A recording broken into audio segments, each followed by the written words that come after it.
Deputy Commissioner of Public Information for the NYPD is sitting here with me, Tarik Sheppard, as we watch this. Obviously, we want to talk about Columbia, but now another university in New York, in Manhattan, maybe 50, 60 blocks to the south of Columbia. What's going on at Fordham, and are you guys about to move in? Yeah, absolutely. So we see what took place last night, and as I said before, you know, many of the things we said is just a symbol to people to what to expect if we get the word from any other institution that they need help.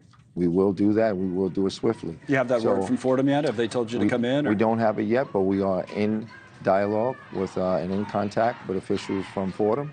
And if they request the PD's assistance on very little sleep, I know I'll be there, and I know the rest of the troops are ready to go. What a night last night, right? But so just to clear that up, there were some reports that it's 3:02 Eastern here in New York. They were saying, 3 o'clock, the school said that was the deadline. Is that not true, or do you not know? Well, that's possible. I haven't gotten the latest update yet, but I will check as soon as I leave out of here. And if we do get that word, make no mistake about it, we will be going up to Fordham. So you go there. This is the Lincoln Center campus. Yeah, I went to Fordham, but at the Rose Hill campus in the Bronx, and it brings up a larger kind of question about all these campuses. That this is wide open, sort of like NYU. It's right in the middle of the city. Anybody's been to a show at Lincoln Center, Fordham's campus right next to that. Whereas, Columbia, you have a traditional campus, but it's usually open. Fordham up in the Bronx, the gates are closed. Nobody can get on unless they have an ID. So it kind of creates different situations for you. Although it's similar if they own the property, right? They still got to call you in, even if it's wide open. Absolutely. If it's private, they got to call us in unless there's some sort of emergency, somebody calling for help. There's exigent circumstances. So that will be the case at Fordham. But all schools have to evaluate and reflect on their security plans as they go forward, especially until the end of the year. Some of these people, are these the same people maybe in some cases that were at Columbia last night or at City College? Are they going from school to school? What's going on in the city right now? Yeah, without verification, that's what we anticipate. Yeah. That some of the people who were not arrested last night have made their way to Fordham and are going to try to make their way to some other schools as well. What did you, where are we on arrests as of, what is it, like 300-ish? Is there any update on that from last night? We were approaching 300. Most were arrested in and around City College, but we did have over 100 arrests at Columbia. Yes. Okay, so, and that was people who were already at City College, by the way, so that's what?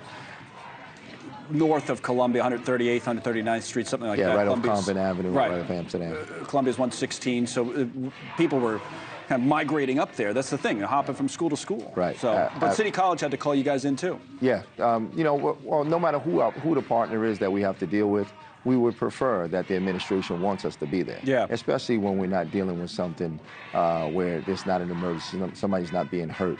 If we're dealing with a victim of a serious crime, we are moving right in without being called. All right, tell me about Columbia a little bit last night. You were there, right? You went in with your colleagues. Yeah. How did it play out? Yeah, I think our emergency service unit, who I rode in on the Bearcat with them, they performed extremely well.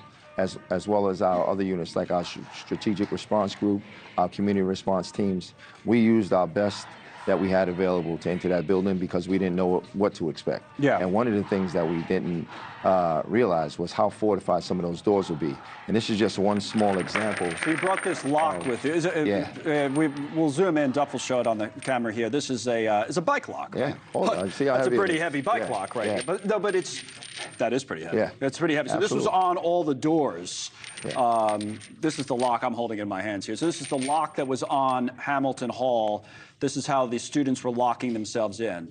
So it's basically a standard issue bike lock, but it's a lot heavier than I might think a bike lock would be. Right, and I'm gonna say this is just one correction. This is not how the students were locking themselves in. This is how the professional agitators were locking themselves in. And what was the percentage there, would you say, between students and, as you call them, professional protesters or agitators? Yeah, I don't know the exact number, but we feel we were dealing with an overwhelming number of professionals and not the students who belong on that campus. And when you look at tactics like this, dismantling security cameras, barricading doors, these are indicators that we're dealing with professionals, people who've done this before, people are looking to escalate the situation. Well, you guys are professionals too, so some people say, well, why did they come up in riot gear and all the rest, and that you're saying this is why, because you were dealing with, you didn't know what you were doing. You don't know what you know. I went with ESU right through that second floor window, and from the moment we entered, you don't know what you're going to deal with. You don't know if you're going to deal with canisters of gasoline. You don't know if you're going to be hit with any kind of airmail. Were you? You don't know if there's any weapons. Thanks so much for watching. Just go to joinnn.com to find News Nation on your television provider. And don't forget to click the red subscribe button below to get more